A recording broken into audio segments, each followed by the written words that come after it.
ایک چھوٹے سے گاؤں میں احمد نام کا ایک بچہ رہتا تھا۔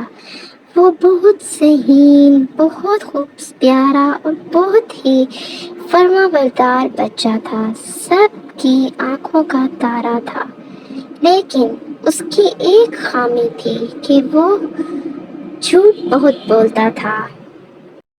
ایک دن احمد کے والد نے اسے بازار سے دودھ لانے کو کہا اور بولا، بیٹا جاؤ بازار سے اچھا سا دودھ خرید لاؤ۔ دودھ کی دکان پر پہنچ کر دودھ لینے لگا، لیکن اس کے بعد ہی وہ فوراً اپنے دوستوں کے ساتھ کھیلنے لگ گیا۔ اسے یاد ہی نہیں رہا کہ اس نے دودھ اپنے پاس رکھا ہوا ہے۔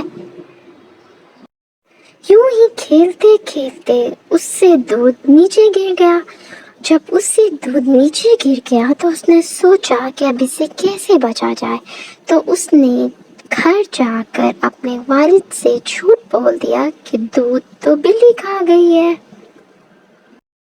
جب اس نے اپنے والد کو یہی جا کر بولا، ابو میں نے دودھ تو خریدا تھا لیکن وہ دودھ بلی کھا گئی، لیکن اس کے والد نے اسے کچھ نہیں کہا، لیکن اسے سمجھایا، بیٹا اگر تم جھوٹ بول رہے ہو تو یہ تمہارے لیے فائدہ مند نہیں۔ لیکن اس نے پھر بھی اپنے والد کی بات پر کان نہیں دھرے۔ پھر ایک دن احمد باغ میں کھیل رہا تھا، اسے سانپ سامنے آ گیا۔ جب اس احمد نے سانپ کو دیکھا تو وہ زور زور سے چلانے لگا، سانپ سانپ مجھے بچاؤ، سانپ سانپ۔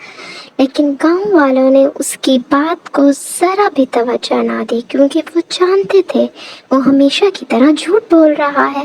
کسی نے بھی اس کی بات پر یقین نہیں کیا اور احمد خوف کے مارے تھر تھرا کے گر پڑا۔ پھر جب وہ نیند سے بیدار ہوا، بے ہوشی سے اٹھا، اس نے اپنے پاس ایک بابا جی کو پایا اور ایک بابا جی کو اس نے ساری کہانی سنائی۔ جب بابا جی نے اس کی کہانی سنی تو اسے پیار سے سمجھایا، بیٹا بیٹا دیکھو تم جھوٹ بولتے تھے اور اسی وجہ سے کسی نے بھی تمہاری بات پر یقین نہیں کیا۔ آئندہ سے جھوٹ بولنا چھوڑ دو۔